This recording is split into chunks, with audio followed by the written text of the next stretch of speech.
Praise the Lord. Hallelujah. Thank you, Jesus. Hallelujah. Praise the Lord. Hallelujah. Praise the Lord. Praise the Lord. Hallelujah. Thank you, Jesus. Hallelujah. Praise the Lord. धन्यवाद यीशु। आइए आज के Bible अध्ययन को गीत के साथ आरंभ करेंगे। एक रैप्चर का गीत आज हम आप लोगों के लिए गाएंगे, लाखों लाखों स्वर्गदूतों के साथ। बहुत ही अद्भुत गीत है, बहुत ही प्यारा गीत है।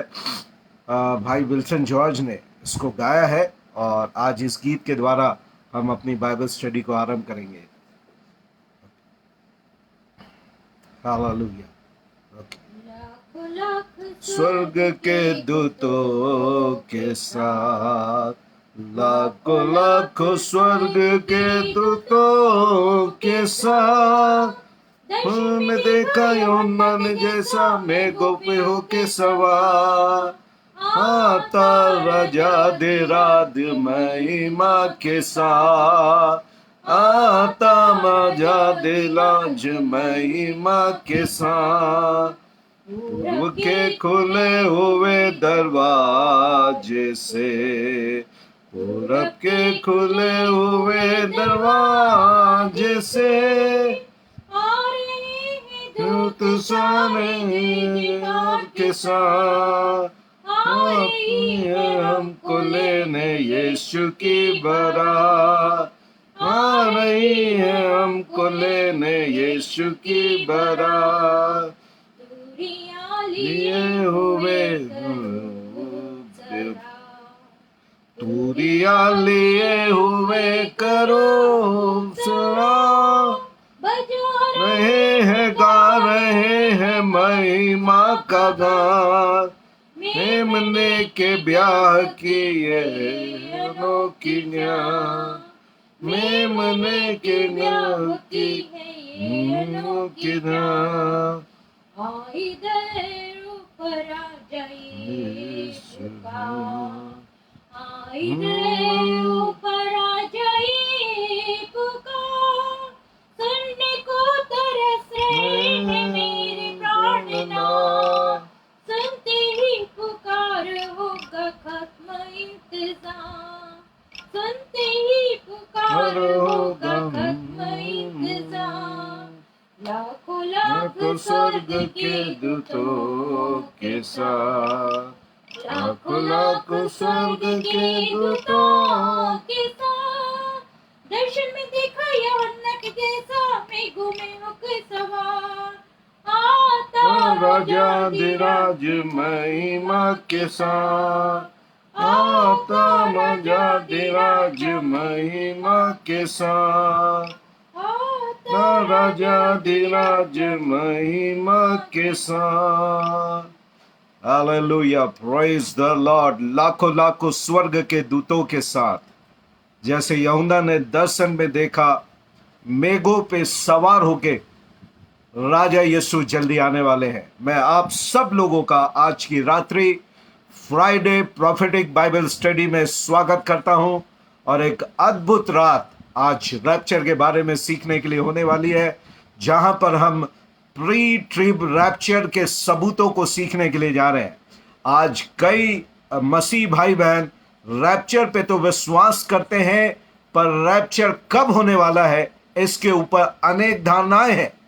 तो बीते हफ्ते हम लोगों ने इसके टाइमिंग्स के बारे में 4 मेजर बिलीफ के बारे में देखा था। Pre tribulation, mid tribulation, pre wrath और उसके बाद पोस्ट ट्रिबुलेशन, 4 के बारे में हम लोगों ने देखा था।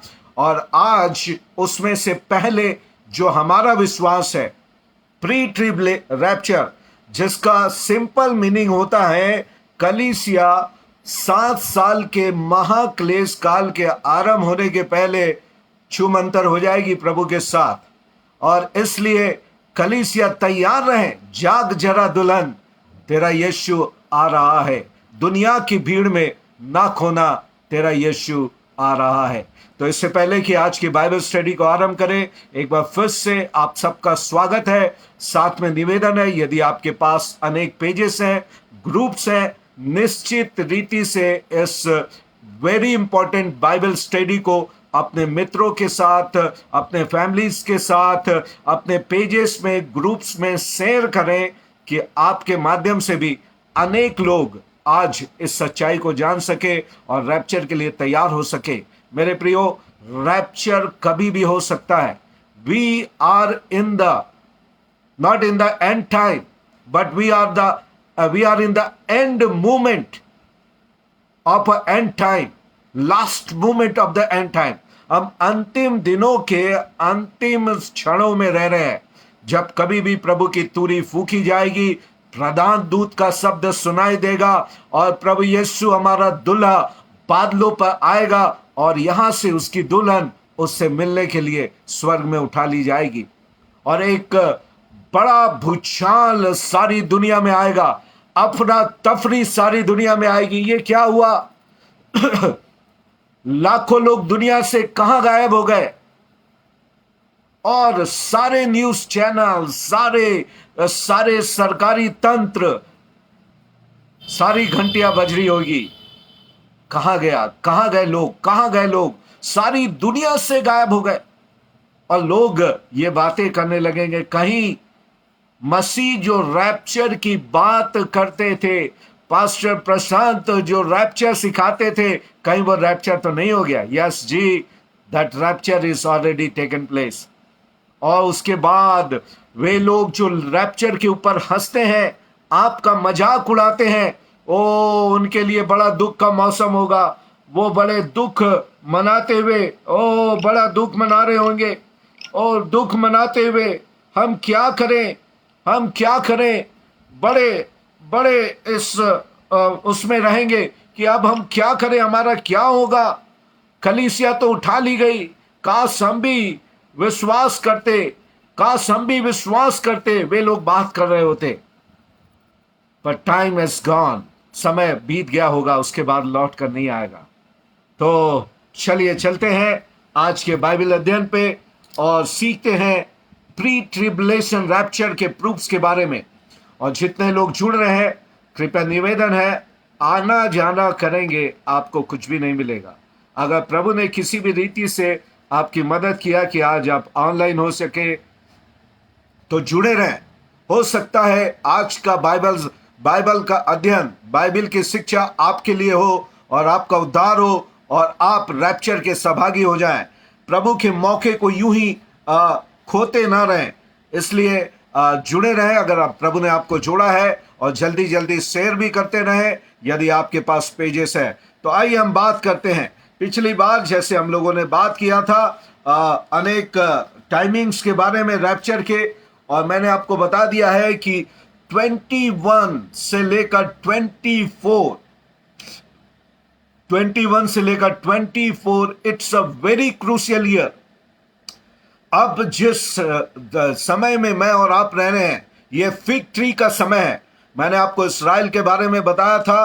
प्रभु यीशु मसीह ने मत्ती 24 में एक साइन दिया, सेकंड कमिंग का वो साइन है। और जब वो इतने करीब है तो रैप्चर उससे भी करीब है। जहां पे हम लोगों ने सीखे थे कि जब अंजीर के पेड़ में पत्ते लगते देखो, उसके पत्ते कोमल होते निकलते हुए दिखाई दे, आप समझ लेना जैसे ग्रीष्म काल निकट होता है, परमेश्वर के पुत्र का आना भी उतना निकट होगा। इज़राइल आज 73rd बर्थडे को सेलिब्रेट किया 14 मई 2021 के, जो उसका 73वां जन्मदिन था। और भजन संहिता 90:10 के अनुसार बाइबल की आयु नियुक्त की गई है 80 साल बलपूर्वक। 70 साल एक उम्र है, 80 साल बलपूर्वक, और 7 साल अब बचे हैं। It can be a time of tribulation, जिसके बारे में आज हम लोग बात करने के लिए आए हैं।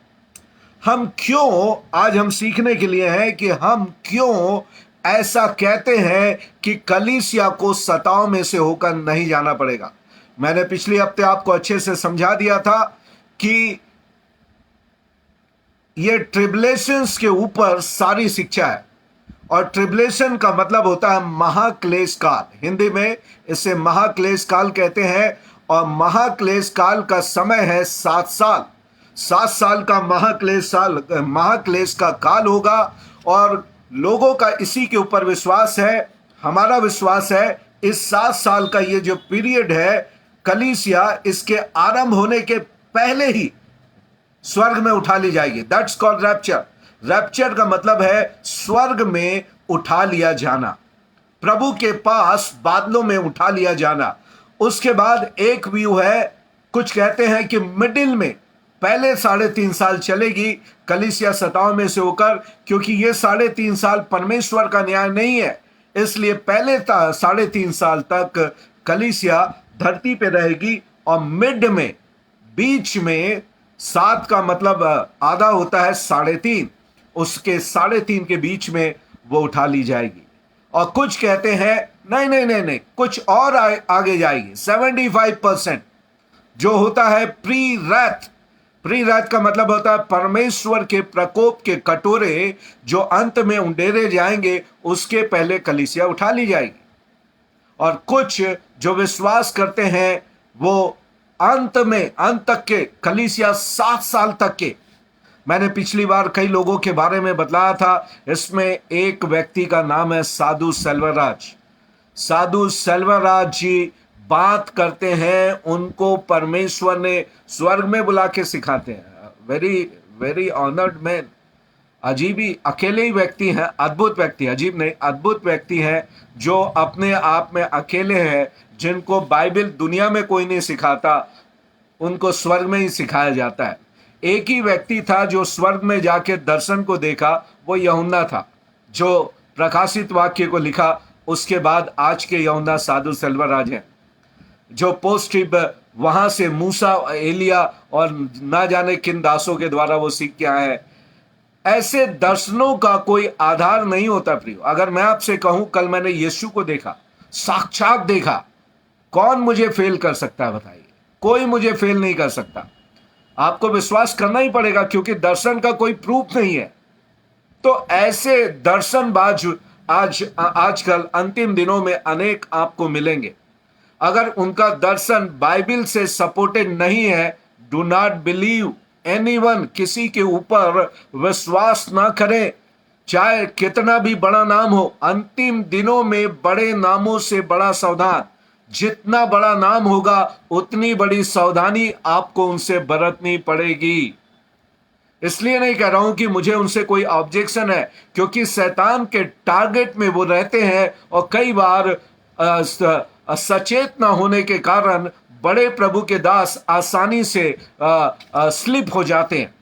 तो हमारा जो विश्वास है, प्री ट्रिप के सबूतों के बारे में बातचीत करेंगे। तो पहला प्रमाण ये मैं आपको कहना चाहता हूं, ये जबकि ट्रिबल महाक्लेश काल के लिए बात हो रहा है, तो पहली बात मैं आपको बतला दूं, जो पिछली बार भी मैंने आपको बताया था कि 2nd सेंचुरी तक अस्तित्व में, पहले शताब्दी की कलीसिया 2nd सेंचुरी तक वो जीवित रही। और इस 2 सेंचुरी में, पहले 200 साल में, सेंचुरी बोलने से कई लोग नहीं समझते, बहुत से लोग क्रिकेट वाले नहीं हैं, तो उनके लिए पहले 200 साल में कलीसिया बड़ी ईमानदार और विश्वास योग्य रही। सताओं के बीच में वे मौत के घाट उठा दिए गए, पर उन्होंने समझौता नहीं किया। उन्होंने कभी भी समझौता नहीं किया। वचन के साथ, वचन के लिए, प्रभु के लिए खड़े रहे। खासकर गॉस्पल को, जो प्रेरितों के काम 1:8 में लिखा है, पृथ्वी के छोर तक फैलाने के लिए वो महान आदेशी मसीह रहे। मत्ती 28:18-20 महान आदेशी मसीह रहे, जिनका मकसद था सुसमाचार को पृथ्वी की छोर तक के लेके जाना, चाहे जान की कीमत भी चुकानी क्यों ना पड़े, और वे ऐसा करते रहे। उसके बाद मैंने आपको बताया था, ट्विस्ट आया, पिक्चर में ट्विस्ट आया, और कॉन्स्टेंटाइन नाम का एक रोमी शासक इस सताव के मध्य में, जब लाखों लोग जीवित मौत के घाट उतार दिए गए, जिंदा जला दिए गए, जानवरों को खिला दिए गए, आरी से चीर दिए गए और अनेक प्रकार की प्रताड़ना के द्वारा मार दिए गए, 3री शताब्दी के आरंभ में ही एक नया रोमी शासक पैदा हुआ। उसका नाम था कॉन्स्टेंटाइन। यहीं से गड़बड़ी आरंभ हुई। यह गड़बड़ी का आरंभ था कॉन्स्टेंटाइन। इस राजा का नाम याद रखे। बिना विश्वास का मसीह, ये सारे फेरबदल इसी ने किया। और अब मैं उसमें नहीं जाऊंगा, और मैं आपको बता दूं तब से लेकर 325, करीब करीब 320 से, या 320 ले ले, 320 ईस्वी से लेकर एडी से 320 एडी से लेकर, हिंदी बड़ी गड़बड़ाती मुझे, ईसा बाद क्या बोलते हैं हिंदी में, मुझे उतना ये नहीं मालूम, एडी बोलते हैं अंग्रेजी में। 320 एडी के बाद पतन कलीसिया का शुरू हुआ, क्योंकि कलीसिया के सताव में स्थिरता आई और एक राजकीय धर्म बन गया।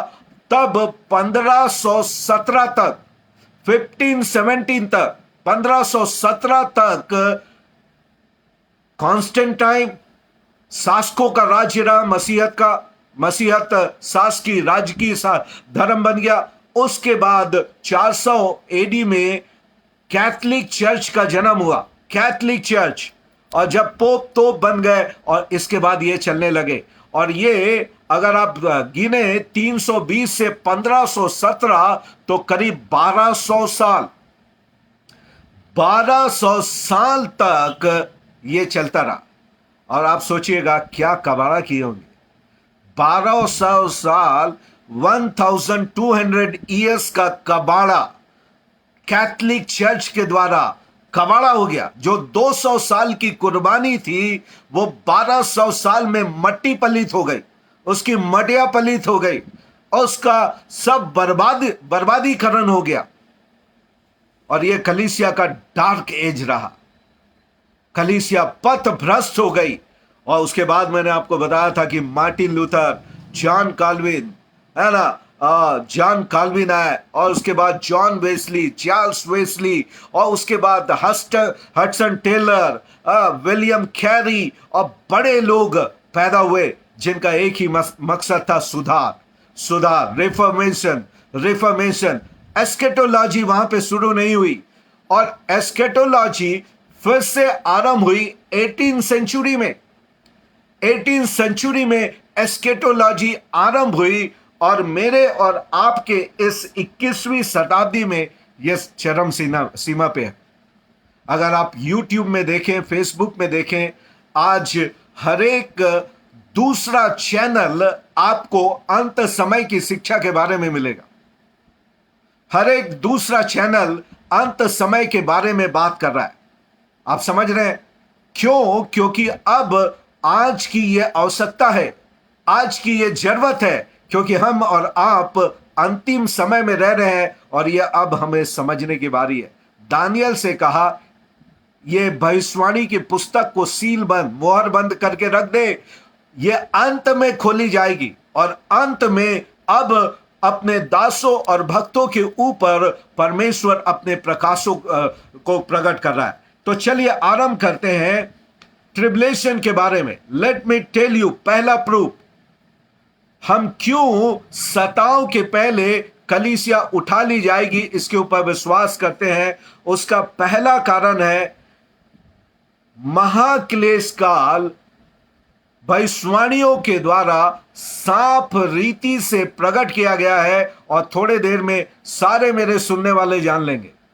ना केवल अभी ऑनलाइन, पर ऑफलाइन सुनने वाले भी जान लेंगे कि क्लेश काल मसीहों के लिए नहीं, कलीसिया के लिए नहीं, ये केवल और सिर्फ इज़राइल के लिए है। ये 7 साल का पीरियड जो महाक्लेश काल है, ये केवल इज़राइल के लिए दिया गया है। चलिए मेरे साथ निकाले इसकी पहली भविष्यवाणी। हम जर्मिया की पुस्तक, जर्मिया भविष्यवक्ता की पुस्तक, उसका 30वां अध्याय निकाल लें।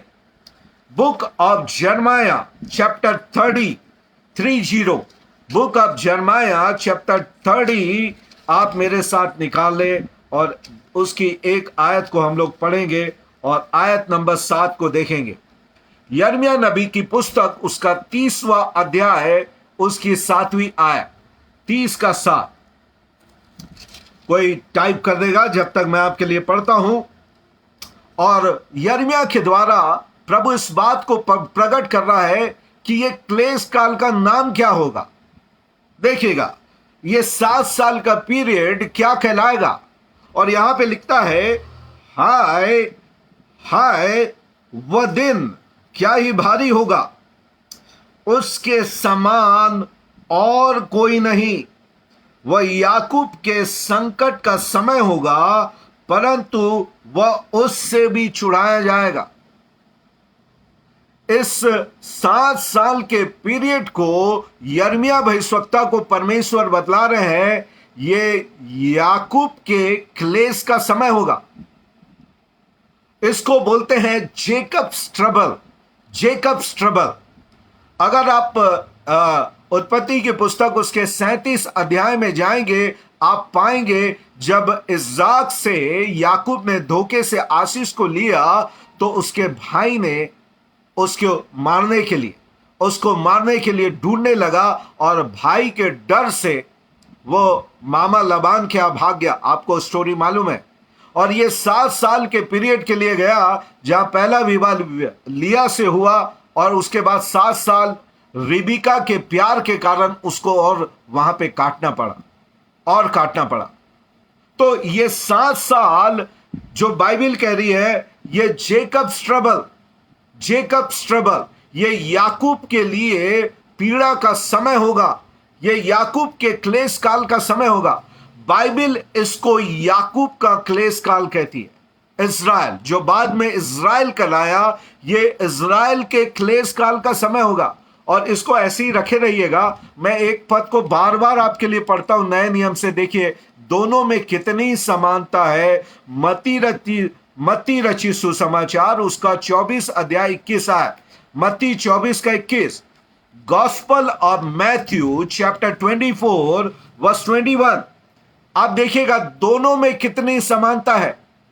मत्ती 24 के 21 में इस प्रकार से लिखा है, क्योंकि उस समय ऐसा भारी क्लेश होगा। यीशु मसीह कह रहे हैं उसके आने के पहले एक भारी क्लेश होगा। यीशु मसीह कह रहे हैं ऐसा भारी क्लेश होगा जैसा जगत के आरंभ से न अब तक हुआ और न आगे होगा। उस समय ऐसा भारी क्लेश होगा। और 30 के 7 में देखिए क्या लिखता है 30 के 7 में, हाय हाय वो दिन क्या ही भारी होगा। कितनी समानता है, क्या भारी होगा। यहां पे यिर्मयाह बात कर रहा है 7 साल के क्लेश के बारे में, यहां पे यीशु मसीह बात कर रहे हैं क्लेश काल के बारे में। दोनों कह रहे हैं ये भारी क्लेश होगा, और यिर्मयाह इसका नाम दे रहा है it would be a time of Jacob's trouble. Yakub के क्लेश का काल होगा। Church is not called Yakub. Church कभी भी याकूब से नहीं जुड़ी हुई है, कभी भी याकूब से नहीं जुड़ी हुई है। और आगे देखिएगा, और यिर्मयाह 30 के आगे देखते हैं। यिर्मयाह चैप्टर 30, यिर्मयाह नबी की पुस्तक 30 अध्याय उसकी 8वीं और 9वीं आयत को भी मैं आपके लिए पढ़ता हूं। यिर्मयाह नबी की पुस्तक 30 का 8 और 9। सेनाओं के यहोवा की यह वाणी है कि उस दिन मैं उसका रखा हुआ जुआ तुम्हारी गर्दन पे से तोड़ दूंगा, और तुम्हारे बंधनों को टुकड़े टुकड़े कर डालूंगा, और परदेशी फिर उनसे अपनी सेवा ना कराने पाएंगे। और लिखता है परमेश्वर, परंतु वे अपने परमेश्वर यहोवा और अपने राजा दाऊद की सेवा करेंगे, जिसको मैं उन पर राज्य करने के लिए ठहराऊंगा। परमेश्वर कह रहे हैं उनके सर से, उनके कंधों से मैं बोझ को, उनके स्लेवरी को तोड़ दूंगा। और आपको मालूम है याकूब बात कर रहा है उस एंटी क्राइस्ट के स्लेवरी को, जो भार एंटी क्राइस्ट इस 3.5 साल में, आखिरी 3.5 साल के समय इन यहूदियों के ऊपर डालेगा। इनके लिए बात कर रहा है यिर्मयाह, यहां पे बात कर रहा है। चलिए थोड़ा मैं और आगे आपको लेकर चलूं तो पहला प्रूफ मैंने देखा, इट्स अ जेकब्स ट्रबल। ये 7 साल कलीसिया के ट्रबल की बात नहीं कर रही है। यू सर्च द स्क्रिप्चर और कहीं पे कलीसिया 7 साल के क्लेश काल से जाएगी ऐसा बात नहीं करता। कलीसिया के लिए कोई स्पेसिफिक पीरियड नहीं दिया गया है, जबकि इस्राएल के लिए दिया गया। नंबर 2 प्रूफ, यह ट्रिबुलेशन केवल और केवल इजरायलियों के लिए होगा। 2 आयतों के द्वारा गवाही सिद्ध की जाती है। तो मेरे साथ निकालिए दानियल नबी की पुस्तक 9 अध्याय, दानियल नबी की पुस्तक उसका 9वां अध्याय निकालिएगा। डैनियल चैप्टर 9, डैनियल चैप्टर 9, चलिए दानियल नबी की पुस्तक उसका 9वां अध्याय। ओके, 24 आयत से लेकर 27 आयत। दानियल नबी की पुस्तक 24 से 27 में आप दानियल के 70 सप्ताह की भविष्यवाणी के बारे में देखते हैं। Prophecy of 70 weeks. और ये दानियल को भविष्य में क्या परमेश्वर 70 वीक्स में करने वाले हैं, यहां पे 24 से 27 में डिटेल बतला रहे हैं। 25वीं आयत में परमेश्वर ने 24 और 25 में परमेश्वर ने बताया 6 काम करेंगे। आप बाद में जाके उसको खोजिए और मार्क करिए अपने लिए। दानियल नबी की पुस्तक 9 अध्याय 24 और 25वीं आयत में प्रभु ने यहां पर 6 बातों को करने के लिए बताया। 70 सप्ताह में 6 बातों को करके जगत का अंत कर देंगे। प्रभु ने पूरा प्रोग्राम पहले ही बतलाया हुआ है। सारे परमेश्वर के प्रोग्राम पहले ही बाइबल में रिवील है। और बाइबल इसलिए प्रभु कहता है बार बार, जिसकी आंखें है वो देखे, जिसके कान है वो सुन ले। और यहां पे 24वीं आयत भाई ने यहां पे टाइप किया है, ये 70 सप्ताह, सुनिएगा ध्यान से समझिए। आपको जवाब देने के लिए यह बाइबल स्टडी रखा गया है कि आप पोस्ट ट्रिब वालों से बात कर सके, पोस्ट ट्रिब वालों से।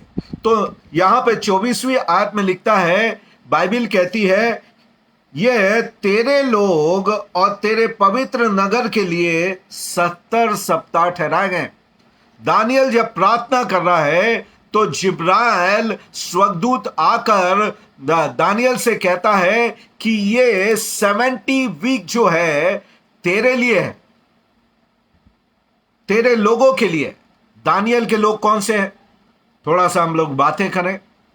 दानियल के लोग कौन है आपको मालूम है? जब तक आपका जवाब आ रहा है मैं आगे बढ़ता हूं और आप लिखते जाइएगा। दानियल के लोग कौन है?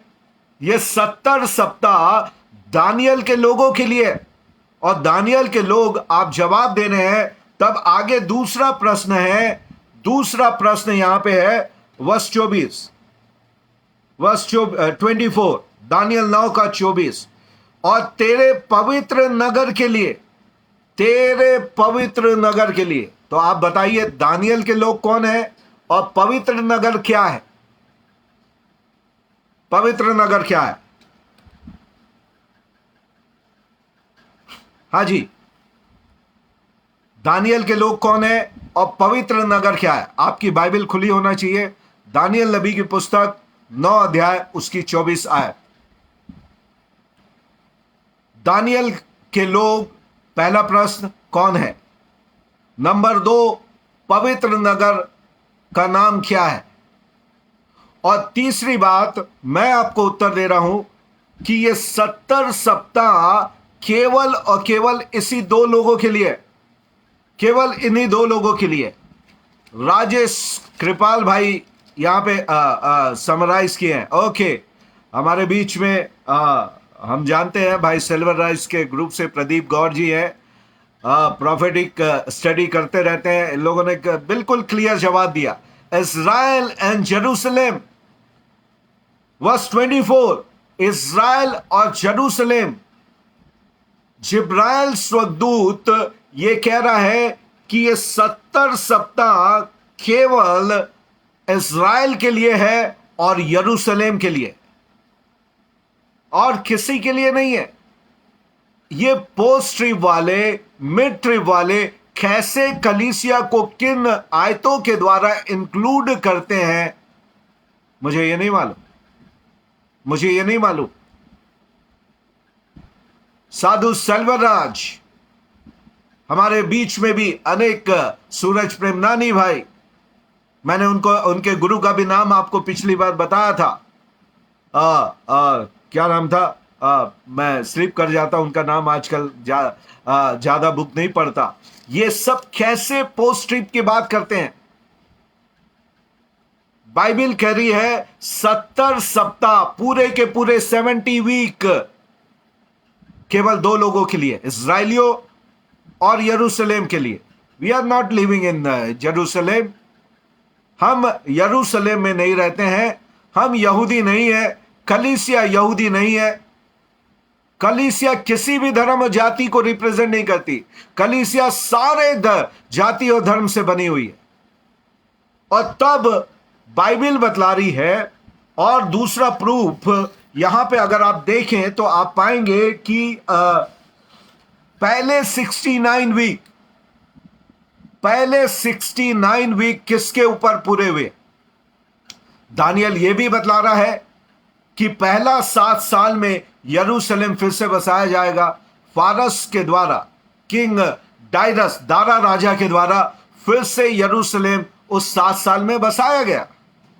जैसे कि प्रोफेसी दानियल को भविष्य के लिए मिली थी, पहले 7 साल में यरूशलेम बसाया गया। फिर उसके बाद बोल रहा है इस 7 साल से 62 सप्ताह को अगर आप जोड़ेंगे, आप बाय द वे अगर आप इसको नहीं समझते हैं तो ये लिटरल ईयर नहीं है, multiply by 7, multiply by 7, 7 multiply by 7, 79 year में 49 साल के बाद 62 मल्टीप्लाई बाय 7, और दोनों को अगर आप 69 मल्टीप्लाई बाय 7 करेंगे तो 483 साल होते हैं। तो नेक्स्ट 62 सप्ताह में वो कह रहे हैं कि दो बातें होगी, अभिषिक्त पुरुष काटा जाएगा, ये मसीह के बारे में बात कर रहा है, प्रभु यीशु मसीह के बारे में। और एग्जैक्टली 69 वीक जब कंप्लीट हुआ, पाम संडे के दिन प्रभु यीशु मसीह पहुंच गए।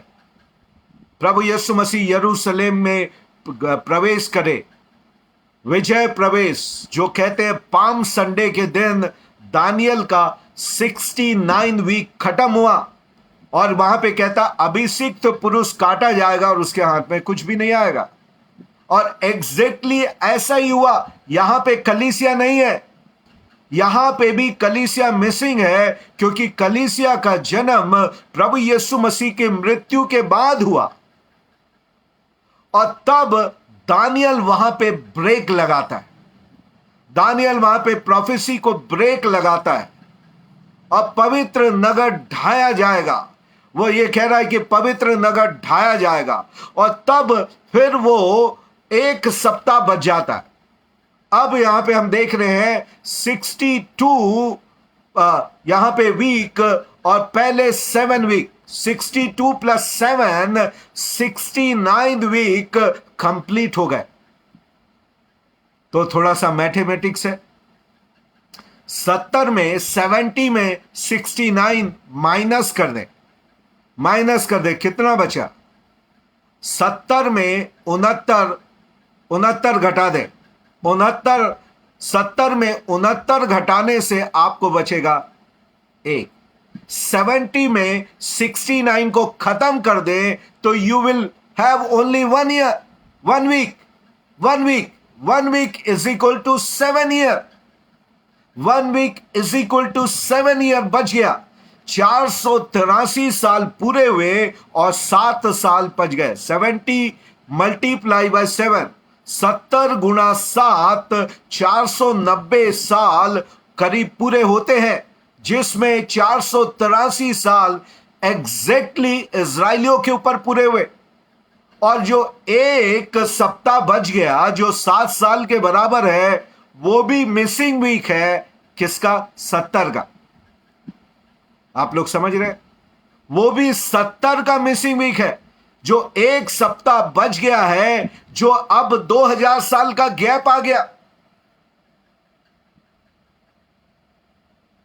कैन यू से आमीन, हालेलुया, प्रेज द लॉर्ड। आप समझ रहे हैं जो मैं बातें कर रहा हूं? आप में से कोई अगर नहीं समझा तो बोले भैया कैन यू रिपीट इट, मैं आपके लिए वेट करता हूं। आप इसको समझिए, इसको समझिए। अगर आप समझ गए हैं तो यस टाइप करें। यस भैया आप टाइप कर सकते हैं। यदि आप कहें रिपीट करें तो मैं आपको लिए रिपीट कर सकता हूं। कोई भाग आपके लिए कोई क्वेश्चन आ रहा है तो आप पूछ सकते हैं, मैं आपके लिए सहायता कर। It's a class, we are learning, हम लर्न कर रहे हैं बाइबल के लिए। थैंक यू प्रार्थना for typing yes, for understanding. और आप में से बाकी लोग भी, मेरा विश्वास है आप समझ रहे हैं। 70 में से 69 हो गए। थैंक यू नितिन समझने के लिए। 69 हो गए। 1 वीक बाकी है। 1 week is equal to 7 year. और ये 7 जो बच गया है लिपट करे सर। ओके सर, लिपट करते हैं। मैं आपको ये बतलाया, समराइज करता हूं। दानियल को 70 सप्ताह की भविष्यवाणी जिब्राइल या जिब्राइल स्वर्गदूत ने दिया। और ये 70 सप्ताह की भविष्यवाणी जो भविष्य में होगी, और परमेश्वर अपना काम इसमें समाप्त कर लेंगे। थैंक यू शीतल, समझने के लिए। समाप्त कर लेंगे 70 सप्ताह में, प्रभु अपनी योजना को पूरा कर लेंगे भविष्य में। और ये 70 सप्ताह 70 ना होकर 70 गुणित 7, 70 गुणित 7, 70 मल्टीप्लाई बाय 7। ओके, आप लोग समझ रहे हैं। 70 गुना 7 आप देखेंगे तो 490 साल, 490 साल में ये पूरा हो जाएगा। 490 साल में। उसके बाद दानियल ने इसको 3 पार्ट में बांटा। पहले 7 साल, 7 सप्ताह। पहले 7 सप्ताह में, नीचे राजेश भाई टाइप करते जाए, पहले 7 सप्ताह में मंदिर और यरूशलेम फिर से बसाया जाएगा। क्योंकि बेबीलोन के लोगों ने मंदिर को तोड़ दिया था, नबूकदनेस्सर ने। तो दारा राजा के समय में यह आज्ञा निकली कि इजरायली वापस अपने देश लौट जाए और अपने देश को मंदिर को बनाए, मैं उनकी मदद करूंगा। दारा राजा के समय में, जो कि फारस और मादी का राजा था, मीडो पर्शियन का किंग था, उसने यह अनुमति दिया। पहले 7 वीक में, जो कि 49 ईयर हुआ, 49 ईयर हुआ, 49 साल हुआ। उसके बाद दानियल कह रहा है सेकेंड पार्ट 49 साल के बाद सेकेंड पार्ट होगा 62 सप्ताह के लिए। और वहां से आप 62 सप्ताह या 62 वीक को काउंट करेंगे तो आप पाएंगे अभिषिक्त पुरुष काटा जाएगा, जिसके बारे में लिख रहा है वह है प्रभु यीशु मसीह, और उसके हाथ में कुछ नहीं आएगा। तो 62 और 7 को जोड़ देंगे तो टोटल 69 वीक हुए, 69 साल। हिंदी में 62 प्लस 7, 62 प्लस 7, दोनों को जोड़ देंगे तो 69 या 69 साल हुए, जिसमें दानियल कह रहा है अभिषिक्त पुरुष काटा जाएगा और उसके हाथ कुछ नहीं लगेगा। और आगे लिखती है आने वाले प्रधान के द्वारा। और आगे के बारे में भी कह रहा है, थोड़े से गैप के बाद क्या होगा, दानियल को उसके बारे में भी बताया गया।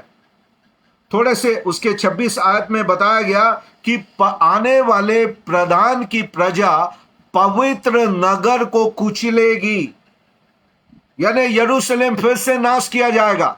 वहां पे यरूशलेम के डिस्ट्रक्शन के बारे में है, जो कि 70 एडी में टाइटस नाम रोमी शासक के द्वारा फिर से खत्म कर दिया गया। और वहां पे जाकर भविष्यवाणी रुक जाती है, और वहां पे जाकर भविष्यवाणी रुक जाती है। 69 वीक में जाकर ब्रेक हो जाता है, इंटरवेल हो जाता है। ओके, थैंक यू प्रार्थना for typing in English for English speaking people. और राजेश भाई आपका हिंदी में लिखने के लिए धन्यवाद। ओके, लव भाई, आप के लिए मैंने लपट कर दिया है और आप लपट लिए होंगे, उसके लिए भी आपका धन्यवाद। अब एक सप्ताह बच गया, एक वीक बच गया, जो कि एक वीक 7 साल के लिए बचा हुआ है। 7 साल, एक वीक 7 साल के बराबर है। और ये भी मिसिंग है, 70 में से मिसिंग है। It's not a new week. जो जो महाक्लेश काल का 7 साल होगा आने वाले समय में, जिसका वर्णन प्रकाशित वाक्य की पुस्तक 6 अध्याय से 19 अध्याय तक किया गया है। प्रकाशित वाक्य 6 से 19 में जिसका वर्णन 7 साल के बारे में, क्लेश के बारे में किया गया, 3.5 साल, 3.5 साल। इसी को तो ट्रिबुलेशन अंग्रेजी में कहते हैं, हिंदी में इसे महाक्लेश काल कहते हैं। और ये 7 साल का होगा। ये 7 साल कोई नया नहीं है, पर वो 70 का एक जो बच गया है, एक वीक, जो एक सप्ताह बच गया है, ये वही है, ये वही है। और पहले ही 24 आयत में लिख दिया गया है कि ये पूरा का पूरा 70 सप्ताह केवल इजराइलियों और केवल यरूशलेम के लिए होगा। और आगे भी मैं ये दिखाऊंगा कि 70वें सप्ताह में, आखिरी सप्ताह में, आप इजराइल को देखेंगे ज्यादा, यरूशलेम को देखेंगे ज्यादा। सारी घटनाएं जो हो रही है वह इजराइली और यरूशलेम के बीच में हो रही है। जकरिया नबी को भी इस आखिरी सप्ताह के बारे में बतलाया गया, और 12वें अध्याय के आरंभ में और 14वें अध्याय के आरंभ में कहते हैं, जब तुम यरूशलेम को घिरा हुआ देखो। यरूशलेम में कौन रहता है? यरूशलेम किसकी राजधानी है? यरूशलेम इजराइल की राजधानी है, और वहां पे यहूदी रहते हैं, इजरायली रहते हैं, कलीसिया नहीं रहती। सारी दुनिया के लिए नहीं कह रही है। जब सारे राजाओं के द्वारा आप यरूशलेम को, नगर को घेर लिया, देखो मसीह वापस आएगा, सेकंड कमिंग, यहूदियों को बचाने के लिए। कलीसिया वहां पे नहीं बची है, कलीसिया को बचाने के लिए नहीं आ रहा वहां। हर्मागिदोन का युद्ध, आगे की बात को मैं पहले कर रहा हूं। हर्मागिदोन का युद्ध यरूशलेम जो घिरा हुआ है और यीशु मसीह के बीच होगा। प्रकाशित वाक्य 19 अध्याय। It's not there. आप समझ रहे हैं? महाक्लेश काल जो 7 साल का है, यह दानियल का मिसिंग, बचा हुआ आखिरी सप्ताह है। और जब 69 यहूदियों और यरूशलेम के लिए था, तो आखिरी सप्ताह भी पहले ही जिब्राइल ने कह दिया, ये इजरायली और यरूशलेम के लिए होगा। मेरा ख्याल है अब यहां पे आप समझ गए होंगे। हम आगे बढ़ते हैं। ओके, उसके बाद मैं आपको लेकर जाता हूं नंबर 2। एक और बात मैं आपको बतला दूं, इसी बीच में परमेश्वर ने कभी भी इजराइलियों और इजराइल और चर्च को मिक्स नहीं किया। एक और बात देखिएगा, कभी भी परमेश्वर ने इजराइल और चर्च को एक नहीं किया। दे वर सेपरेट आइडेंटिटी, और दोनों के साथ अलग व्यवहार किया। दोनों के साथ परमेश्वर ने अलग अलग व्यवहार किया। कैसे? आप बोलेंगे कैसे? प्रेरितों के काम 2 अध्याय में कलीसिया की उत्पत्ति हुई। ध्यान से सुनिएगा। प्रेरितों के काम 2 अध्याय में कलीसिया का जन्म हुआ। और जब कलीसिया का जन्म हुआ, तो आप पूरी प्रेरितों के काम की पुस्तक को पढ़िएगा, आप पाएंगे 19 बार, 19 टाइम वर्ड चर्च आया है। The word church came 19 time, 19। 19 बार कलीसिया शब्द आया है, और 20 बार, 20 टाइम, 20 बार इजराइल शब्द आया है। 20 बार वर्ड इजराइल आया। आप बोलेंगे इसमें क्या हुआ? और 20 बार जब वर्ड इजराइल आया है, आप पाएंगे ऑल 20 टाइम इज़राइल शब्द जहां भी आया है वो कलीसिया को सताने के लिए आया, कलीसिया को सताने के लिए आया है। प्रेरितों के काम 2 से 28 के बीच में जितनी भी बार 20 बार इज़राइल शब्द आया है वो हर बार ज्यादातर कलीसिया को सताने के लिए आया है।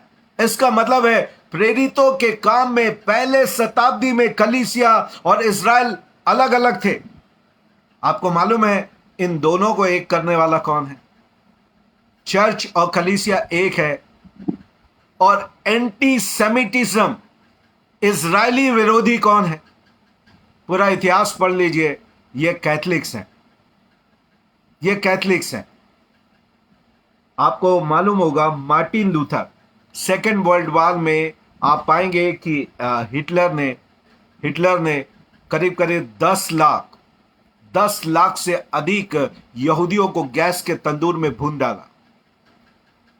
आपको मालूम है हिटलर को 10 लाख यहूदियों को कत्ल करने के लिए किसके द्वारा वो प्रेरित हुआ? आपको मालूम है हिटलर किसकी शिक्षा से प्रेरित होकर 10 लाख यहूदियों को मार डाला सेकेंड वर्ल्ड वॉर में? आपको मालूम है मार्टिन लूथर, जिसके कारण से आज मैं और आप प्रोटेस्टेंट है।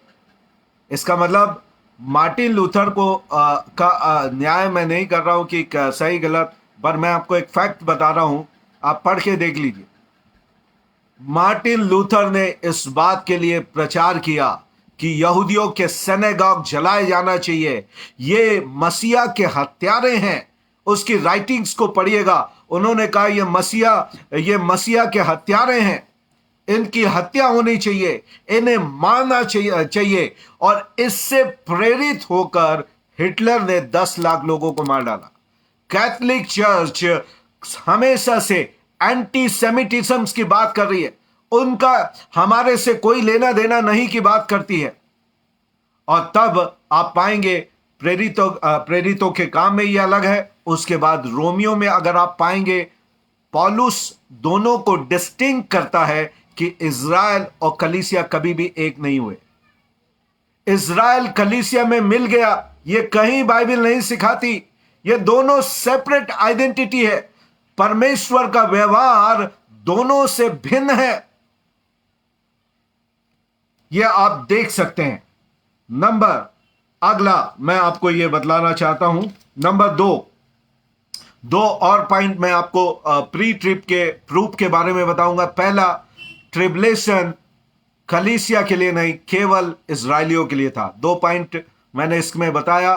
पहला, जेकब ट्रबल, यिर्मयाह नबी की पुस्तक 30 अध्याय 7 के अनुसार, और मैंने आपको बताया उसके बाद दानियल 9 अध्याय उसकी 24 से 27 70 सप्ताह पूरे के पूरे इजरायलियों के लिए और यरूशलेम के लिए होंगे। नंबर 2 पॉइंट कि प्री ट्रिप पे हम क्यों विश्वास करते हैं। Number 2, no biblical reference of the church on the earth during the tribulation period.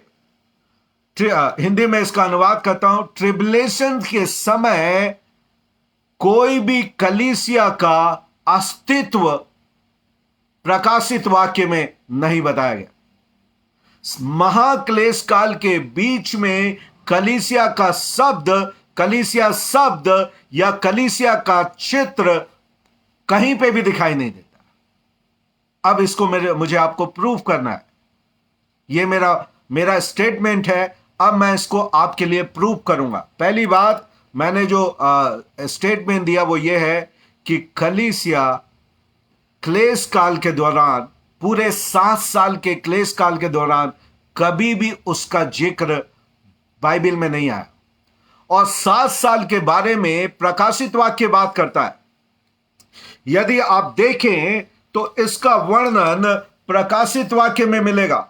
और ट्रिबुलेशंस के बारे में प्रकाशित वाक्य की पुस्तक 6 अध्याय से लेकर 19 अध्याय में आप 7 साल के महाक्लेश के बारे में देखते हैं, जो 2 भागों में 3.5 साल, 3.5 साल, 3.5 साल, 3.5 साल।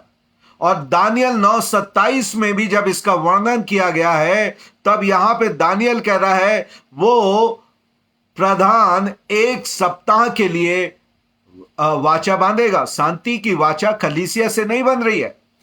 State of country of nation of Israel के साथ मिडिल ईस्ट का पीस ट्रीटी चल रहा है। पीस ट्रीटी चल रहा है।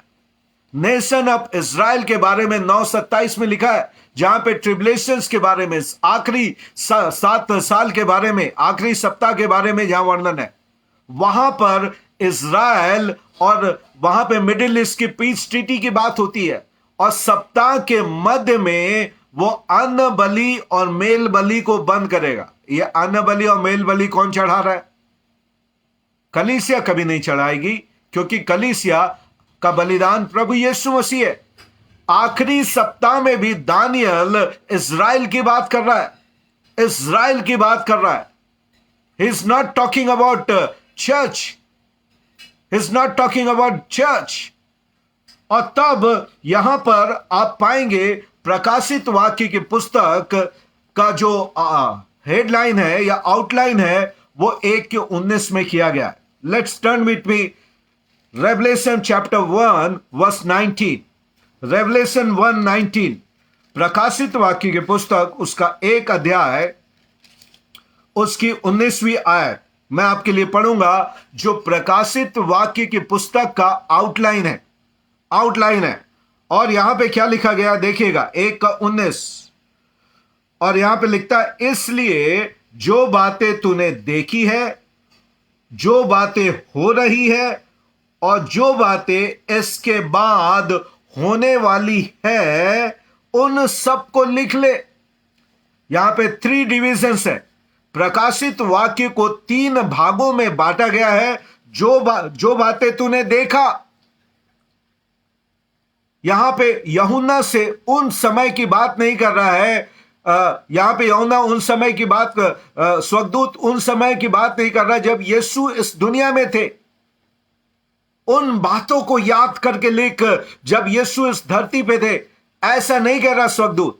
स्वर्गदूत कह रहा है, जो इस समय में जो बातें तुझे दिखाया गया है, इस समय में पतमुस नाम टापू में जो तुझे दिखाया गया है, जो तूने देखा है, उसको लिख। देखा का मतलब होता है पास्ट।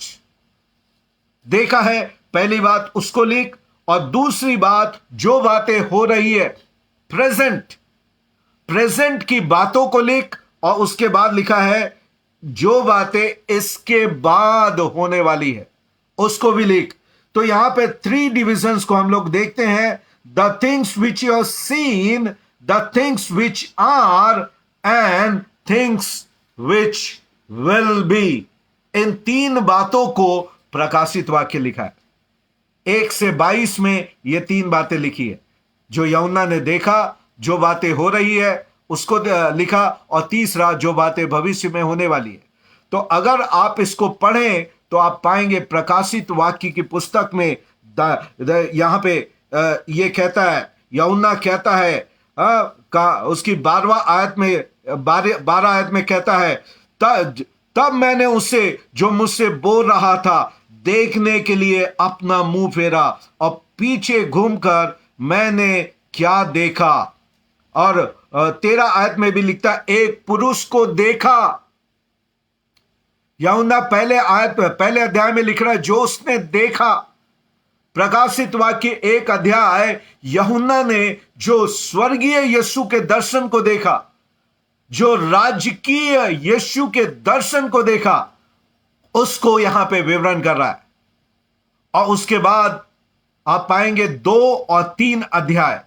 प्रकाशित वाक्य की पुस्तक 2 और 3 में अगर आप पढ़ेंगे तो आप पाएंगे वहां पे वो कलीसिया के बारे में लिख रहा है। 7 कलीसिया, वहां पे 7 कलीसिया का वर्णन है। Chapter 2 and chapter 3 talks about the 7 churches, 7 churches of Asia Minor, which are का मतलब होता है प्रेजेंट। और ये 7 चर्च 7 युग को रिप्रेजेंट करते हैं। And we are the last church, the church of Laodiceans. Laodicea की कलीसिया आज की कलीसिया है। जो आज की कलीसिया, वो लौदीकिया की कलीसिया जो 7वें नंबर की कलीसिया है। और तब 19वें अध्याय में यूहन्ना कहता है, कुछ से स्वर्गदूत कहता है, इसके बाद जो वर्ड आया है, मालूम है ग्रीक में उसका क्या मतलब है? इसके बाद जो बातें होने वाली है, मेटा टाउटा। इसके बाद जो वर्ड है, आफ्टर दैट, अंग्रेजी में जो वर्ड आया है आफ्टर दैट, अगर आप उसको ग्रीक में देखें तो लिखा है meta tauta, right after that. Meta tauta का मतलब होता है it's connecting the last event. After the last event this incidents will take place. पिछली घटना के बाद यह होगा। That's called meta tauta, META, meta, META, meta, TUTA, tauta, TUTA, meta tauta, जो ग्रीक वर्ड है, यह इसका मतलब है। और उसके बाद अगर आप देखें तो 4 से लेकर 4थे अध्याय की पहले आयत में लिखता है मेटा टाउटा। इसके बाद द सेम वर्ड जो 1 के 19 में लिखा है, यूहन्ना उसी वर्ड मेटा टाउटा इसके बाद यहां पे जो देखा उसके बाद आने वाले में मेटा टाउटा नहीं लिखा है। देखा के बाद मेटा टाउटा नहीं लिख रहा है, पर थिंग्स विच आर के बाद मेटा टाउटा लिखा है। विच आर कलीसिया के बाद, और इसी को 4:1 में यूहन्ना लिखता है मेटा टाउटा। इसके बाद मैंने क्या देखा, देखिएगा 4:1 में क्या लिखा है। यूहन्ना कहता है इन बातों के बाद, अर्थात कलीसिया के युग के बाद मैंने क्या देखा। तो अब यहां से इसका फ्यूचर पार्ट शुरू होता है। तो यदि मैं इसको आउटलाइन कर दूं आपके लिए तो इस प्रकार से, पहला अध्याय यूहन्ना ने देखा 2 और 3 things which are present tense, जो कलीसिया का युग है, और 4 से 22 थिंग्स विच विल बी, जो इसके बाद होने वाली है। 4 अध्याय से 22 अध्याय तक ये बातें हैं। और यदि इसको और सिंप्लीफाई करूं तो आपको मैं ये बताऊं कि ट्रिबुलेशन से, यदि महाक्लेश काल से इसको कनेक्ट करूं, प्रकाशित वाक्य को विभाजित करूं, तो ध्यान से सुनिएगा। प्रकाशित वाक्य को अगर मैं महाक्लेश काल से आपको कनेक्ट करूं तो मैं ये बताऊं 6 अध्याय से लेकर 19 अध्याय तक महाक्लेश काल का वर्णन है। राजेश भाई इसको लिख देंगे, अंग्रेजी में प्रार्थना लिख सकती है। 6 to 19 is a period of 7 year, 7 साल का पीरियड है। यह 7 साल का महाक्लेश काल है। और इसके पहले 4 और 5 स्वर्ग का चित्र है। Before the tribulation, 4 and 5 is before the tribulation. 6 to 19 duration of tribulation, क्लेश काल का युग। 4 और 5 सताव काल का पहले क्लेश, महाक्लेश काल के पहले का समय। 6 से 19 सताव का समय, क्लेश काल का समय। और उसके बाद 20 से 22 क्लेश के बाद का समय। आप समझ रहे हैं?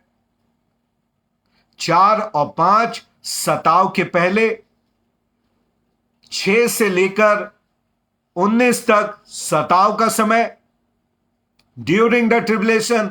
और उसके बाद 20 से लेकर 22 तक आफ्टर द ट्रिबुलेशन क्या होगा। और सताव के बाद क्या होगा मालूम है? 1000 साल का राज। 20 अध्याय में लिखता है 1000 साल का राज। उसके बाद सेकेंड पार्ट क्या होगा? उसी के सेकेंड पार्ट में 20 अध्याय के सेकेंड पार्ट में लिखता है श्वेत आसन सिंहासन का judgement, white throne judgement, great white throne judgement, जहां पे सारे मानव जाति के इतिहास का वर्णन व न्याय वहां पे होगा। उसके बाद क्या है?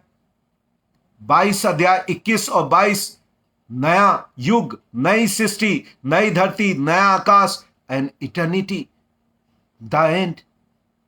और अब मैं आपको और थोड़े गहराई में यहां पर लेकर जाना चाहता हूं। अब इसी में यदि आप देखें तो चर्च यहां पे मिसिंग है।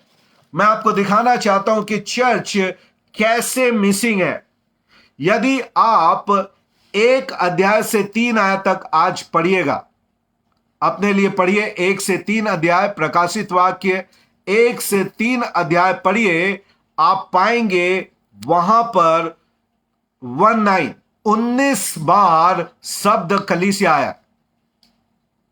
19 बार, 19 टाइम, 19 बार कलीसिया शब्द आया। प्रकाशित वाक्य 1 से लेकर 3 के बीच में 19 time the word church came, church आया है। और अब मेरा पोस्ट ट्रिप वालों से चैलेंज है, मिड ट्रिप और पोस्ट ट्रिप वालों से, 6 से लेकर 19 के बीच में एक बार भी चर्च दिखाइए, एक बार भी चर्च दिखाइए। मैंने आपको बताया 6 से 19 महाक्लेश काल, 7 साल का समय है। और इस 7 साल के क्लेश काल के समय में एक बार भी मुझे चर्च दिखाइए। मैं बार बार आपको इज़राइल दिखा सकता हूं, क्योंकि पहले मैंने आपको बताया यह दानियल का मिसिंग 1 सप्ताह है। ये 1 सप्ताह बच गया है, आखिरी सप्ताह जो बच गया है 7 साल, ये वो है। मैं अनेक बार आपको इज़राइल और यरूशलेम दिखाऊंगा, अनेक बार, एक से अनेक बार मैं आपको यरूशलेम दिखाऊंगा, यहूदी दिखाऊंगा, इज़राइल दिखाऊंगा, पर एक बार आप मुझे इज़राइल दिखाइए, कलीसिया दिखाइए। 6 से 19 के बीच में चर्च इज मिसिंग। अगर कलीसिया इस क्लेश काल में चर्च में कलीसिया इस क्लेश काल में है तो वह क्या कर रही है? अगर इसको प्रभु को कहीं गुफा में छुपा के बिठाना है, इसको कहीं गुफा में छुपा के बिठाना है, तो ये कोई मकसद नहीं रहा, ये कोई मकसद नहीं रहा। प्रभु क्या टाइम बोर करा रहे हो? हम गुफा में छुप के बैठे हैं एलिया की तरह। और प्रभु ने गुफा में बैठने वाले एलिया से कहा, एलिया तेरा इस गुफा में क्या काम? Come out from the cave और जा और अपना काम कर। कलीसिया को गुफा में छुपा के नहीं रखेगा प्रभु। और 6 से 19 में आपको चर्च नहीं मिलेगा। ओके, तो मैं आपको बोला 6 से 19 में आपको चर्च वहां पे नहीं मिलेगा। कुछ बातें मैंने आपको कहा, मैं आपको इज़राइल दिखाता हूं। इस 7 साल में आपको एक से अनेक बार इज़राइल दिखाता हूं। पहले भी मैंने आपको प्रचार किया हुआ है, सिखाया हुआ है। आप में से जो रेगुलर है वो इसको पहचान जाएंगे, आप इसको पहचान जाएंगे। आप बताइएगा 7वें अध्याय में, प्रकाशित वाक्य 7 अध्याय में 1,44,000 लोग कौन है? 1,44,000। 7वें अध्याय में 1,44,000 लोग कौन है? बाइबल में वहां पे लिखा हुआ है।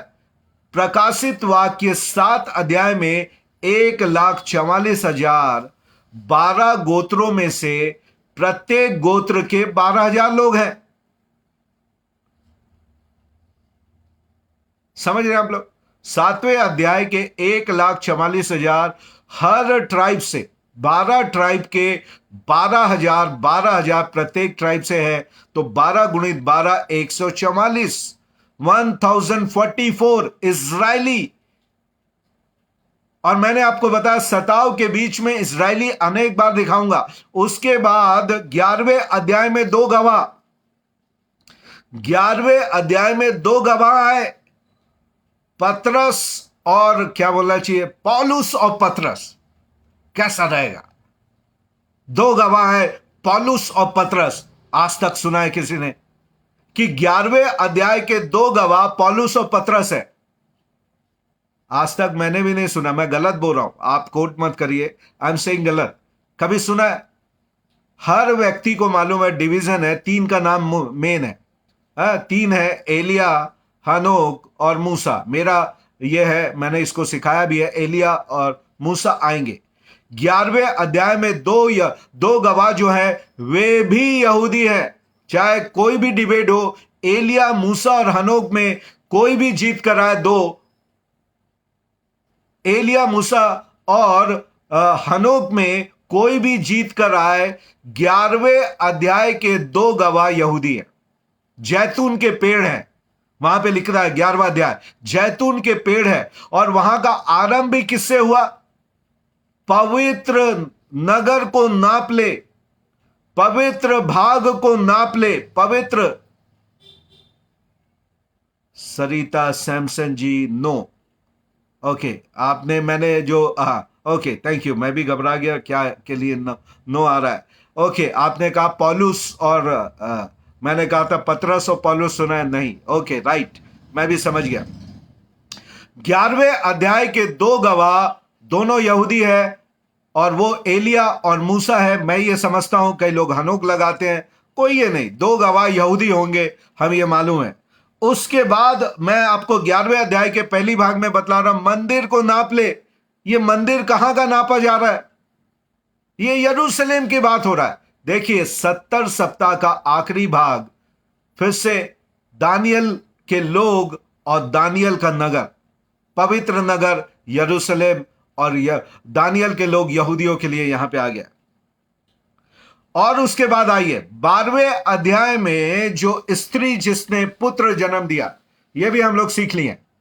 12वें अध्याय की वो स्त्री कौन है? जिसने सूर्य ओढ़े हुए है, चंद्रमा ढापे हुए है, सूर्य ओढ़े हुए और चंद्रमा ढापे हुए, जिसके सर पे 12 तारे हुए हैं। यह स्त्री कौन है? यह स्त्री कौन है? 12वें अध्याय की स्त्री कोई और नहीं, वो इज़राइल है। Nation of Israel, nation of Israel. मैंने दिखा दिया, यहां पे 1,44,000 यहूदी इज़राइली है। 2 गवाह 11वें अध्याय के यहूदी है। अब 12वें अध्याय में भी आप देख रहे हैं, 12वें अध्याय में भी देख रहे हैं यहूदी है, Israeli, Israel as a nation. और 12वें अध्याय में शैतान ने जब अटैक किया तो कलीसिया के ऊपर नहीं, इस स्त्री के ऊपर जिसने पुत्र जन्म दिया था, उसके ऊपर अटैक कर रहा है। Anti Christ is attacking on Israel, not on church. Israel के ऊपर अटैक कर रहा है, और लिखता है उसको बचाकर एक पहाड़ के ऊपर ले जाकर छुपा दिया गया। Times and half of time, 3.5 साल के लिए। सेकेंड हाफ जब एंटी क्राइस्ट आएगा तो उससे बचाए जाने के लिए उसे ले जाकर छुपा दिया गया। That's Jewish. और तब जब एंटी क्राइस्ट पवित्र स्थान में उस घृणित वस्तु को देखो, पवित्र स्थान क्या है? यरूशलेम टेम्पल। जो 3rd टेम्पल अब बनने वाला है, ये हमारे इंडिया में तो नहीं बनने वाला है, इंडिया में तो नहीं बनने वाला है। इसलिए एंटी क्राइस्ट इंडिया के बने हुए मंदिर में आके नहीं बैठने वाला, वो यरूशलेम के 3rd टेम्पल में, जूइश टेम्पल में जाकर बैठेगा और उनसे कहेगा, आई एम योर मसाया। और यहूदी बोलेंगे, he is not our Messiah, वो हमारा मसीहा नहीं है। और तब उनको वो सताना शुरू करेगा। तब 13 अध्याय आएगा, रोटी कपड़ा मकान आपको नहीं मिलेगा जब तक आप झुककर मेरी पूजा नहीं करोगे। ऐसे पिक्चर पीछे भी देखे जा चुके हैं। दानियल नबी के पुस्तक में 2 बार जब झुककर प्रणाम करने की बारी आई, मंदिर के सामने, स्टेचू के सामने और राजा के सामने, तो आप पाते हैं वही सेम पिक्चर यहां पे होगा। एंटियोक द एपिफनीस, जो कि मैकाबीस के समय पे था, यीशु मसीह से आने के कुछ सालों पहले, सैकड़ों साल पहले, सेंचुरी पहले जो था, मैकाबीज ने जिसको हराया, ये एंटी क्राइस्ट का प्रतिरूप था, जो यहूदी मंदिर पे जाकर सुअर को वहां पे बिठालकर उसे अशुद्ध किया। ये पिक्चर था। एंटी क्राइस्ट भी वहां पर जाकर बैठेगा। ये चर्च से लेना देना नहीं है। चर्च का मंदिर तो इधर है, हम परमेश्वर के मंदिर है, हमारे अंदर पवित्र आत्मा बैठता है और इसमें कोई बैठ नहीं जाता। लोग हमको कहते हैं, जो प्री ट्रिप प्रचार करते हैं, वो ट्रिबुलेशन से डरते हैं। आप 2000 साल का इतिहास उठाकर देख लीजिए, कलीसिया के इतिहास में अनेक लोग शहीद हुए हैं और आज भी शहीद हो रहे हैं। कलीसिया कभी डरपोक नहीं रही है। ट्रू चर्च ऑफ गॉड कभी भी डरपोक और टिमिड नहीं हुए। वे सीना तान कर गोली खाने के लिए खड़े रहते हैं। हमारा एंटी क्राइस्ट से सामना नहीं होना हमारा डर का कारण नहीं है, परंतु परमेश्वर की योजना का भाग है। हमारे प्री ट्रिबुलेशन रैप्चर के ऊपर विश्वास करना एंटी क्राइस्ट या सताव से भागने का प्रतीक नहीं, परंतु परमेश्वर के प्रोग्राम में ही नहीं है। It is not in the programme of God for church, इसलिए हम वहां पे नहीं है। हालेलुया। और यहां पे हम यहां आपको बतला रहे हैं, यहां पे मैंने आपको यह बतला दिया।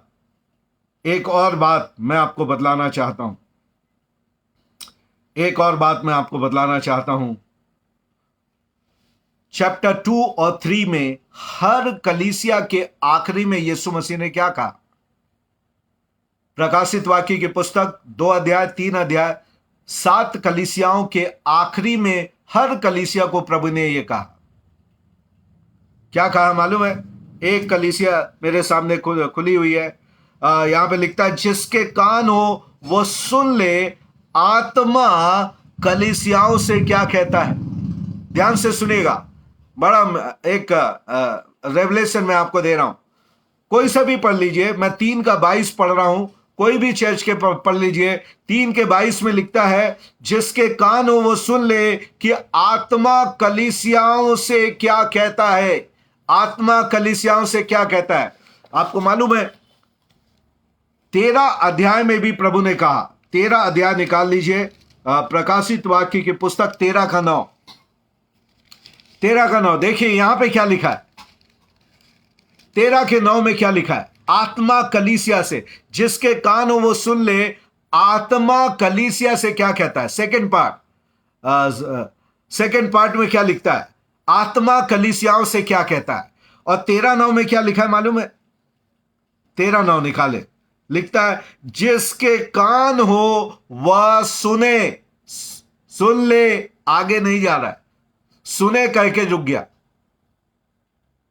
देखिए कितना स्पेसिफिक है परमेश्वर का वचन, और कितने क्लू देगा पॉजिटिव वालों को विश्वास करने के लिए। देखिए यहां पे कह रहा है, जिसके कान है वह सुने।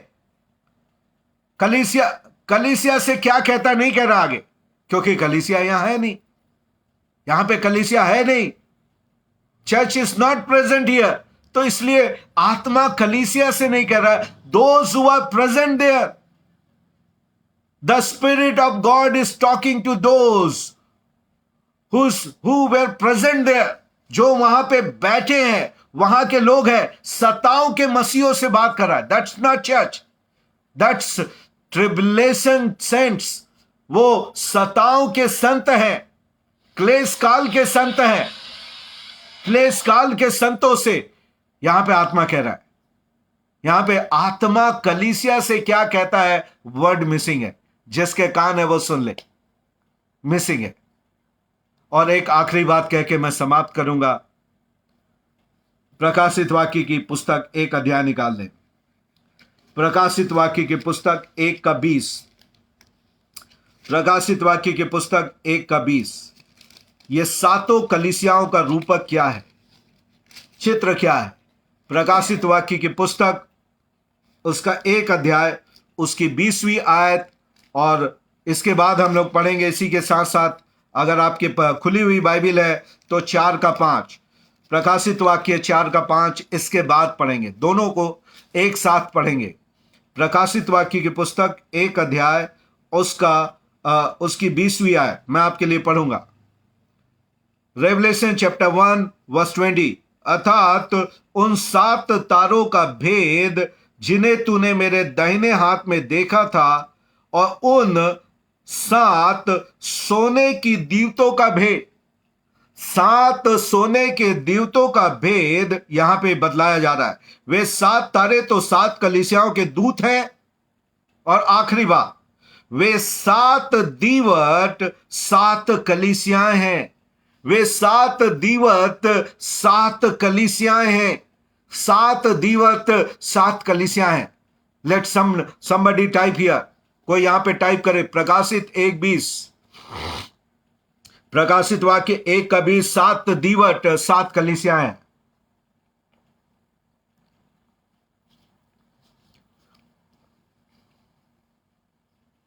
7 दीवट 7 कलीसियां हैं। अब ये 7 दीवट जिन्हें धरती पे अभी यूहन्ना देख रहा था, 4 अध्याय उसकी 6वीं आयत में क्या लिखा देखिए, 4:6 में देखिए।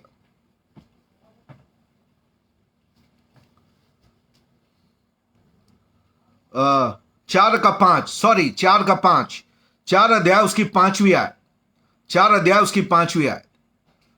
यहां पे लिखता है उस सिंहासन में से, यहां पे अब यूहन्ना सिंहासन में देख रहा है, उस सिंहासन में से बिजलियां और गर्जन निकलते हैं और सिंहासन के सामने आग के 7 दीपक जल रहे हैं। आग के 7 दीपक जल रहे हैं। हालेलुया।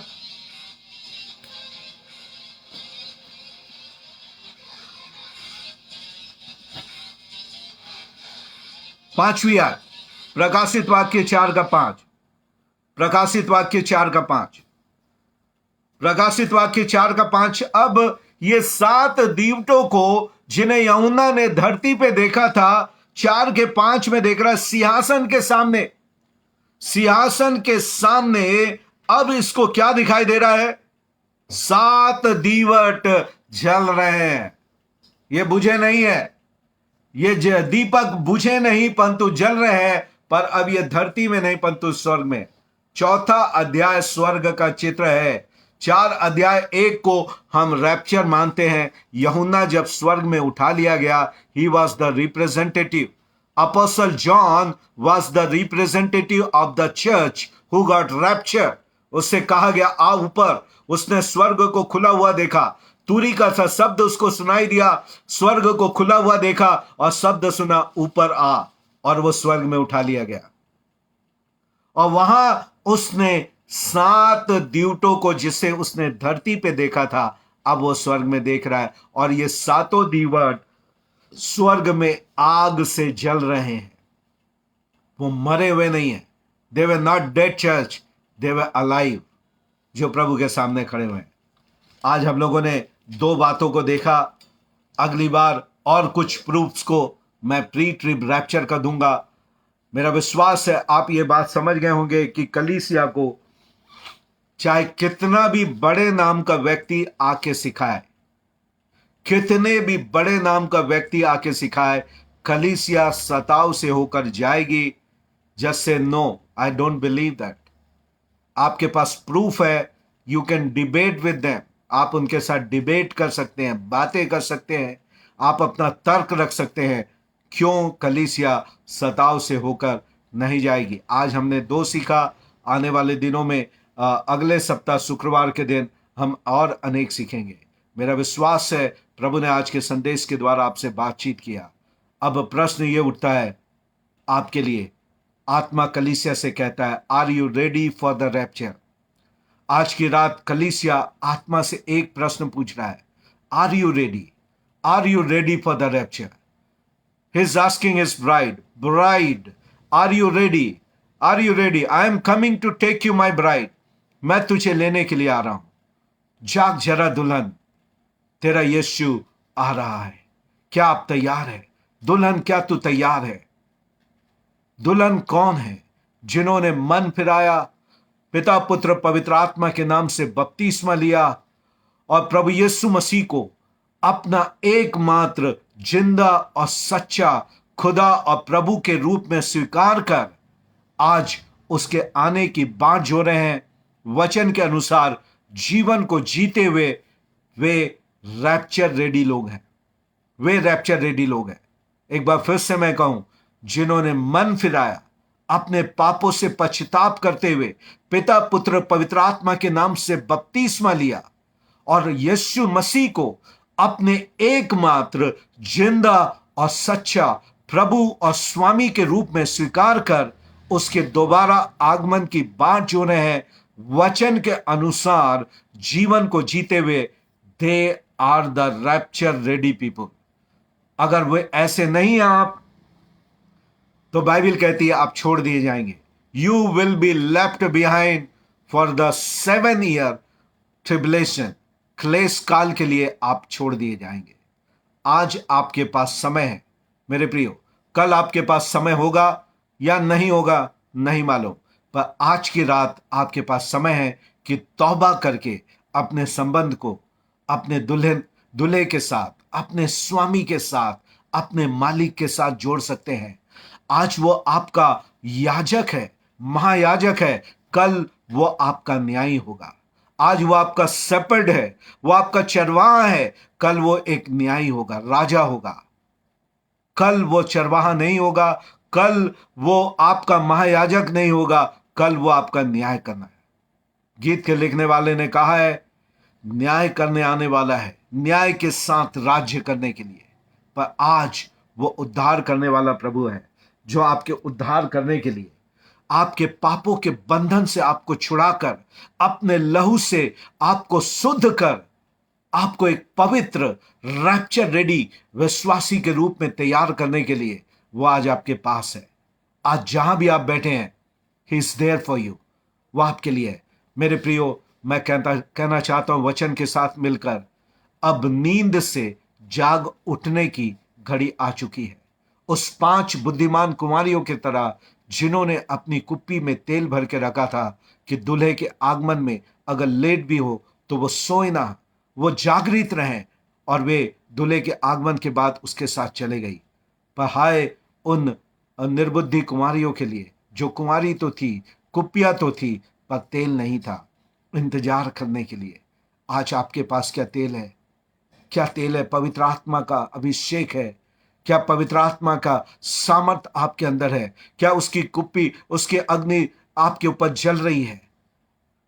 उसकी अग्नि आपके ऊपर जल रही है? क्या आप एक जलते हुए जीवित मसीह हैं? मेरे प्रियो, ये पल भर का पाप आपको अनंत काल की महिमा से वंचित ना कर दे। आप हंसिए ना। रैप्चर के बात को सुनकर ये कथा कहानी मत समझिए।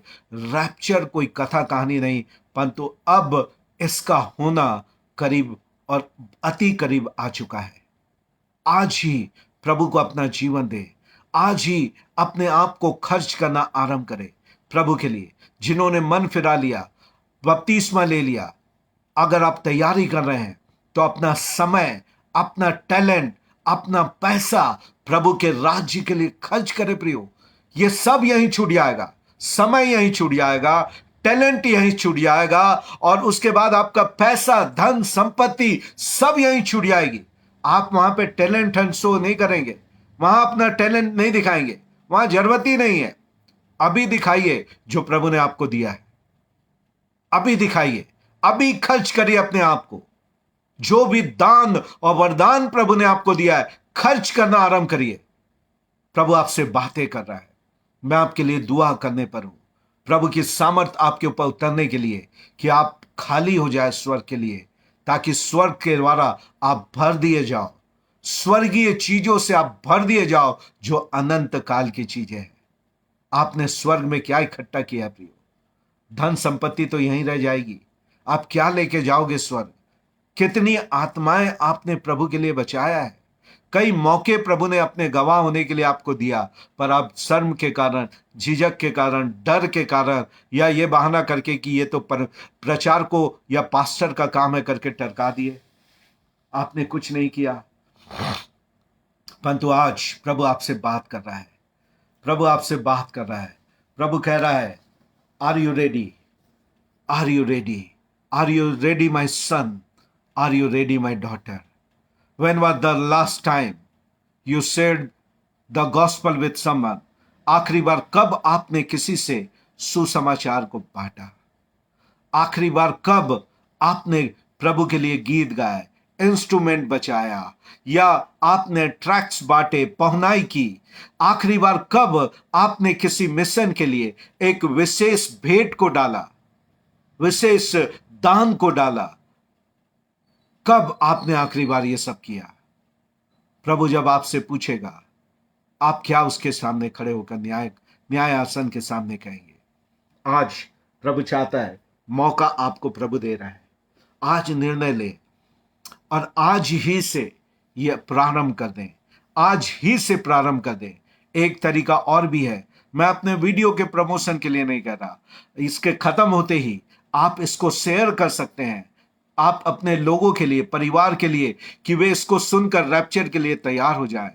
एक जरिया है, वीडियोस को शेयर करने के द्वारा लोगों को आप जो नहीं बोल सकते, बोलने वाले के वीडियोस को आप जब शेयर करते हैं, जो सच्चाइयों को बतलाते हैं, एक माध्यम यह भी है कि आप प्रचार करते हैं, बांटते हैं, बिना डरे बांटते हैं। उराबा शेखेंदे रेबे रीबा शाखांदारा बारिया। The spirit of the Lord is hovering, moving upon your place. परमेश्वर की पवित्र आत्मा इस समय आपके ऊपर मंडला रही है। जिस स्थान पे भी है, आपके जगह के ऊपर उसकी सामर्थ, उसकी उपस्थिति उतर रही है, उसकी उपस्थिति उतर रही है। वो कहता है, मेरे बेटे अपना जीवन मुझे दे दे, अपने पापों को मुझे दे दे। Repent for your sin, repent for your sin, turn away from your सिन।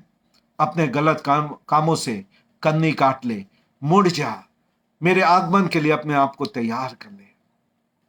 पिता, मैं प्रार्थना करता एक एक लोगों के लिए जो इस समय हमारे बीच में बैठे हैं।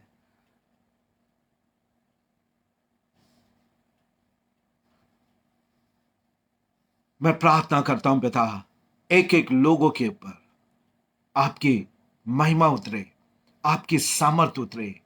वे लोग जो पश्चाताप कर रहे हैं प्रभु, उनके ऊपर आपका छुटकारा उतरे। पापों का बंधन पवित्र आत्मा के सामर्थ के द्वारा उनके जीवन से तोड़ दिए जाए। कमजोरियां यीशु के नाम से उनके जीवन से दूर चली जाए। और मैं प्रार्थना करता प्रभु, आपकी अनुग्रह उनके ऊपर आए। यीशु का लहू हर एक पापों से उन्हें आजाद करे, आजाद करे पिता। मैं प्रार्थना करता हूं, उन्हें रैप्चर के लिए तैयार करें, आपके आगमन के लिए तैयार करें। कोई भी बातें उन्हें रैप्चर से वंचित ना कर दे प्रभु। और साथ साथ मैं प्रार्थना करता उद्धार पाए हुए लोगों के लिए, प्रभु सहायता करे कि वे अपने टैलेंट, अपने टाइम, अपने मनी को आपके लिए खर्च करें पिता। अनेक लोगों के उद्धार के लिए खर्च करें प्रभु। उनके अंदर से शर्म, झिझक, डर और भय की आत्मा यीशु के नाम से दूर चली जाए और वे निडरता के साथ आपके गवाह हो जाए, आपकी महिमा के कारण हो जाए पिता। इस समय मैं प्रार्थना करता हर एक ऐसे लोगों के ऊपर, हर एक ऐसे लोगों के ऊपर आपकी महिमा उतरे, आपकी महिमा, आपके सामर्थ उतरे। मैं प्रार्थना करता बहन नोमी के लिए, उनके परिवार के ऊपर, जो ये कहती हैं उनके परिवार के ऊपर डिलीवरेंस आए यीशु नासरी के नाम से। बहन नोमी के परिवार के लिए मैं डिलीवरेंस की घोषणा करता हूं। रबा शेकेंदे रेबे रीखा बाबा बाराबा रेबा शानदा रबारिया। बहन नोमी के परिवार के ऊपर प्रभु की महिमा आए, यीशु के नाम से प्रभु का छुटकारा आए। एक एक लोग बंधनों से यीशु के नाम से आजाद हुए। मैं भाई बहन विक्टोरिया अजीम के लिए, जो हमें सुनते हैं, भाई अजीम के लिए, उनके पूरे खानदान के लिए मैं प्रार्थना करता। आपके दास होने के नाते मैं उन्हें ब्लेस करता। मैं प्रार्थना करता उनकी बेटी के लिए, प्रभु उनकी बेटी के ऊपर चंगाई की हम घोषणा करते हैं। ओ रिबा शेखेंदे रेबे ओ राबा शानदारा बाबा बाराबा हालेलुया। प्रभु उनकी बेटी के और उनके के लिए प्रार्थना करते हैं, उनकी आवश्यकताएं स्वर्ग के भंडार के द्वारा पूरी हो जाए। यीशु नासरी के नाम से इस परिवार को मैं ब्लेस करता। अजीम परिवार के एक एक लोगों को मैं ब्लेस करता, फाइनेंशियली, स्पिरिचुअली ब्लेस देम ओ लॉर्ड। आत्मिक रीति से, जिस्मानी रीति से उन्हें आशीष दो प्रभु जी। फाइनेंशियली ब्लेस देम ओ लॉर्ड। हालेलुया।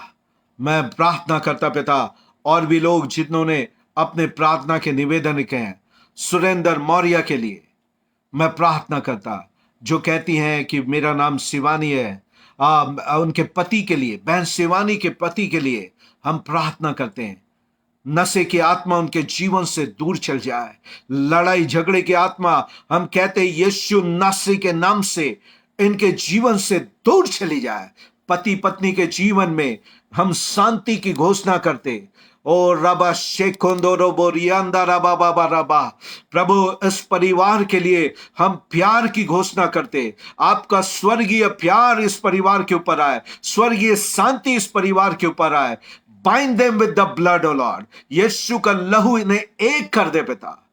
हर एक लड़ाई झगड़े की आत्मा इनके परिवार से दूर चली जाए। हम प्रार्थना करते प्रभु, जितने भी लोग इस समय अपनी प्रार्थना निवेदन जा रहे हैं, हर एक लोगों से आप व्यवहार करें, हर एक लोगों के ऊपर उनकी आवश्यकताओं के अनुसार यीशु के नाम से चमत्कार हो।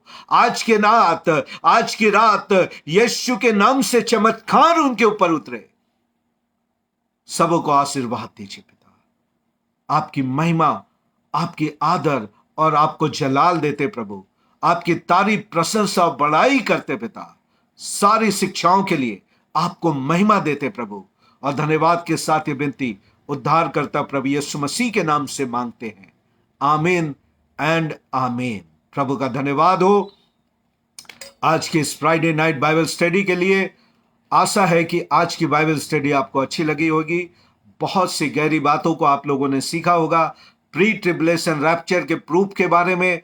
और प्रभु आप सबको बहुतायत की आशीष दे। हमारे साथ जुड़ने के लिए कि अपना कीमती समय निकाल के आप जुड़े।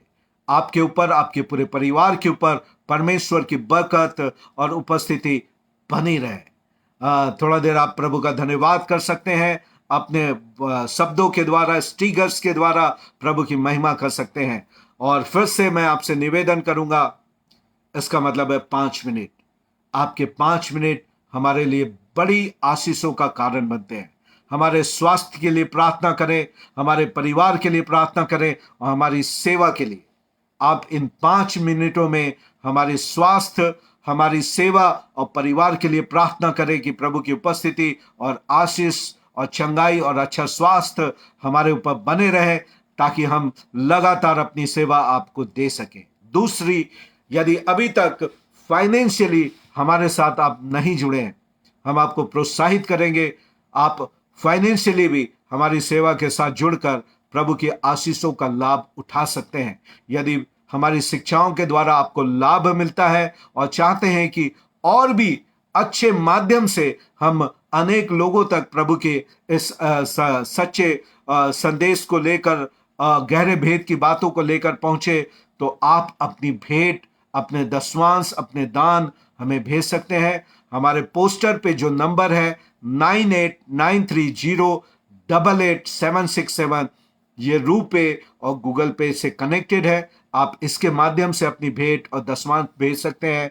साथ साथ यदि आप बैंक के डिटेल के साथ आप भेजना चाहते हैं, तो बैंक के डिटेल आप हमसे ले सकते हैं, ताकि आप अपनी भेंट हमें पहुंचा सके। Thank you very much. God bless you everyone. प्रभु की उपस्थिति, प्रभु की शांति आप तक बनी रहे। अगली मुलाकात रविवार के 10 बजे इसी जगह पर होगी। यदि आप चाहते हैं कि रविवार की आराधना में हमारे साथ जुड़े, आपका हृदय की गहराई से आपका स्वागत है। रविवार ठीक 10 बजे हम यहीं पे मिलेंगे। तब तक के लिए अलविदा। प्रभु आपको आशीष दे।